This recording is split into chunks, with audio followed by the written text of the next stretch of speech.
They told us Shedeur Sanders was just a flashy name, a late-round pick with a famous last name and nothing more. But on day 6 of Brown's training camp, that narrative got torched. Because right in front of owner Jimmy Haslam, Shedeur didn't just show up, he stole the entire show. Fans came to camp expecting to watch a quiet QB battle between Shedeur and Dillon Gabriel, but what they witnessed instead was a complete takeover.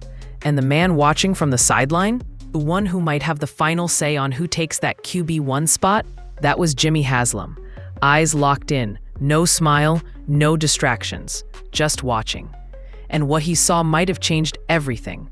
Sources inside the camp are calling it a statement practice. Coaches looked uncomfortable. Teammates looked stunned. And Dillon Gabriel, he was left in the dust. But here's the real twist. This isn't just about one day of football. It's about a power struggle brewing deep inside the Browns organization, between the coaches who think they know best and an owner who might be ready to push his agenda forward. Because what happened on day 6, that wasn't normal. That was a warning shot.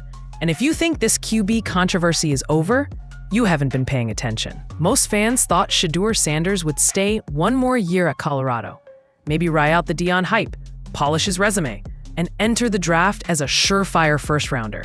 But that's not what happened. Instead, Shedeur shocked everyone. He declared early and then slipped, way further than anyone expected. By the time the Browns picked him up in the later rounds, the story had already shifted. Pundits weren't talking about talent anymore. They were talking about distractions, about celebrity quarterbacks, about whether Shedeur had the mindset to survive in an NFL locker room. But here's where it gets even messier. The Browns didn't just draft Shedeur. They also took Dillon Gabriel, a more traditional, safe college QB. Analysts were confused. Fans were split. 2 rookies at the same position? Who was the real plan? Rumors started flying almost immediately. Some insiders claimed Gabriel was the coaching staff's guy. Reliable, moldable, not too flashy. Meanwhile, Shedeur? That was a front office move. A potential star, a brand, a statement. Suddenly, this wasn't just about football. It was about identity. And the Browns were now carrying 2 quarterbacks into camp. But only one could emerge. When Jimmy Haslam shows up at camp, people pay attention. He's not the type to hover over drills or micromanage reps. But when the Browns owner makes an appearance during quarterback evaluations, that's not by accident. Day 6 wasn't just another practice. It was a statement day, and Haslam was right there on the sideline, locked in on every throw, every misstep, every moment. No distractions, no fanfare, just quiet observation, and a whole lot of pressure. Word spread fast. Coaches knew what was at stake. The reps weren't just about execution anymore. They were about auditions. Who could command the huddle? Who looked rattled? Who looked ready? And more importantly, who was Jimmy watching? Observers said it was clear. Haslam's eyes were mostly on Shedeur, not in a casual way, in a this might be my guy kind of way. The body language said it all. When Shedeur connected on tight windows and deep balls, Haslam nodded. When Gabriel misfired, he didn't flinch. Behind the scenes, tension was growing. Some say Haslam's been frustrated with the QB carousel in Cleveland for years. And now, with 2 rookies battling it out, he might finally be ready to take control. And that's when Shedeur lit it up. From the very first snap, it was clear Shedeur Sanders didn't come to participate. He came to dominate.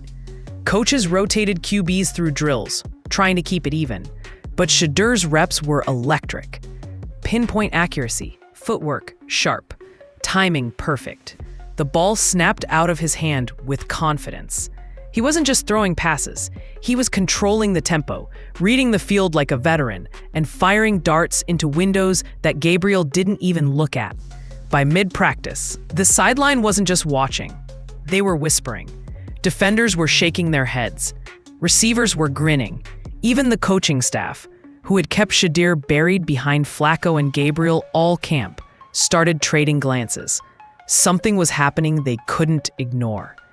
Gabriel, meanwhile, struggled. He was late on his reads. His footwork faltered under pressure. One near pick on a checkdown had coaches biting their lips. He looked nervous, rattled, like a guy who realized the momentum had shifted and he wasn't the one holding the spotlight anymore. Then came the final red zone series. Shedeur went 5 for 5, capped off with a no-look touchdown bullet that had the crowd buzzing. And standing on the sideline, arms crossed, Jimmy Haslam, watching, smiling. Because this wasn't just a hot hand. This was a takeover in real time. Up until now, the Browns coaching staff had been sticking to the plan. Joe Flacco was the veteran safety net.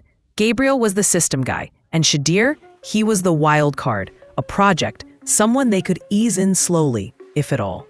But after day 6, that plan started to fall apart.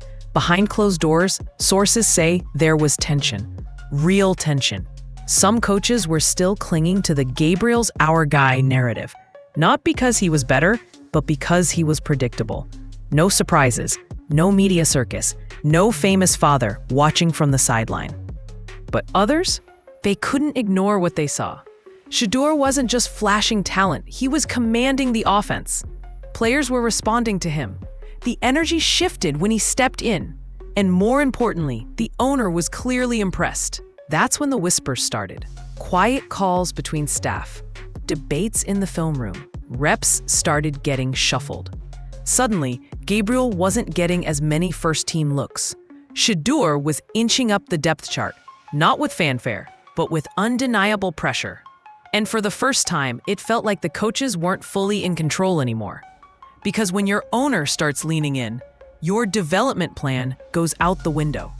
It doesn't matter what the coaches say. In the NFL, players always know who the real guy is.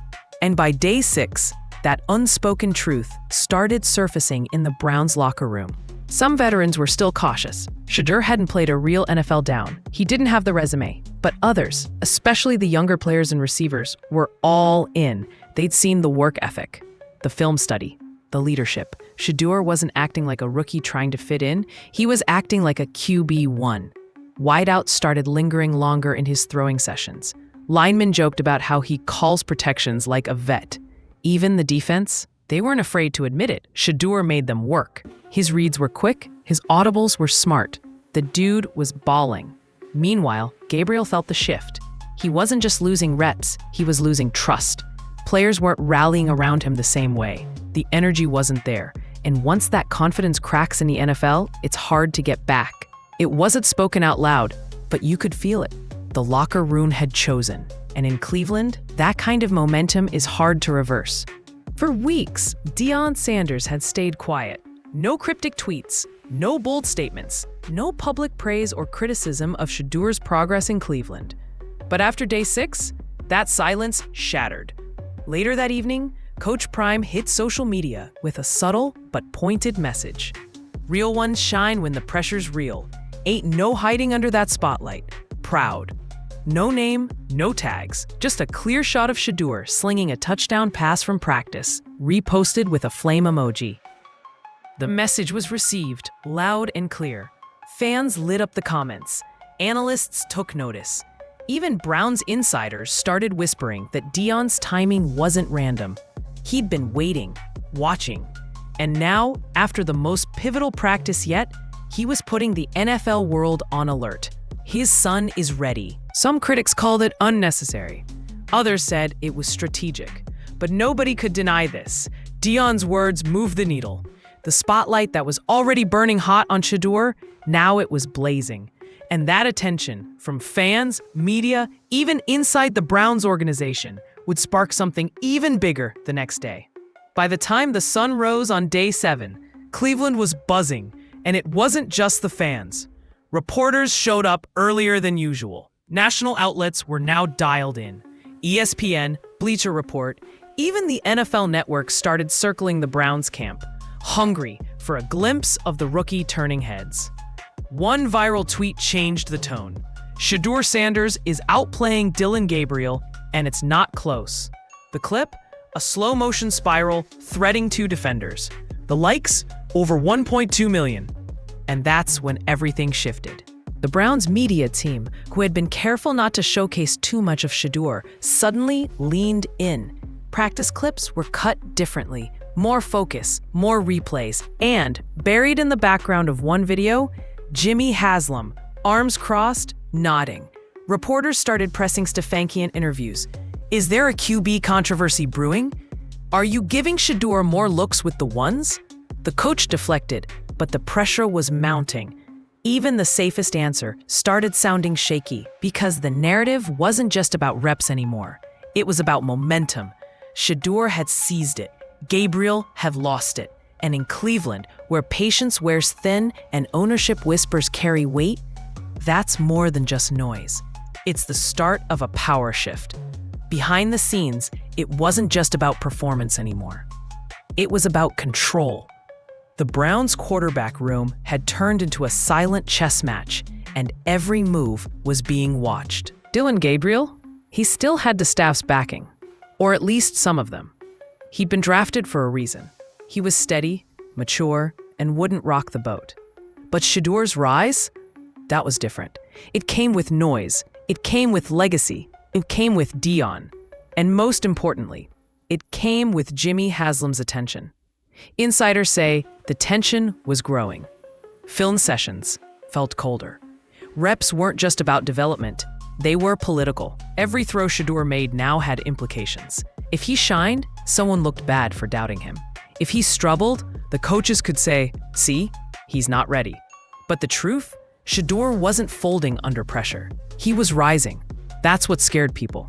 Because once the media, the locker room, and the owner all start leaning in the same direction, the coaches either get in line or they get left behind. And for the Cleveland Browns, that decision is coming fast. Because this quarterback battle, it's no longer just about football. Shedeur Sanders wasn't supposed to shake up the Browns this fast. He was supposed to sit, learn, maybe fight for a backup role. But now, he's forcing Cleveland's hand. The locker room feels it. The media sees it. And the front office, especially Jimmy Haslam, can't ignore it anymore. Dylan Gabriel might still be listed higher on the depth chart. But on the field, in the eyes of teammates, in the momentum of this team, Shedeur Sanders is winning. And this isn't just about reps anymore. This is about identity. Who will lead the Browns into a new era?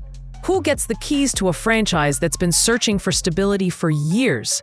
The next few days could flip everything. One more big practice, one more highlight, one misstep from Gabriel, and it's over. Because in the NFL, the locker room decides first. The media turns up the volume, and the owner, he makes the final call. And if you've been watching closely, it looks like Jimmy Haslam already has.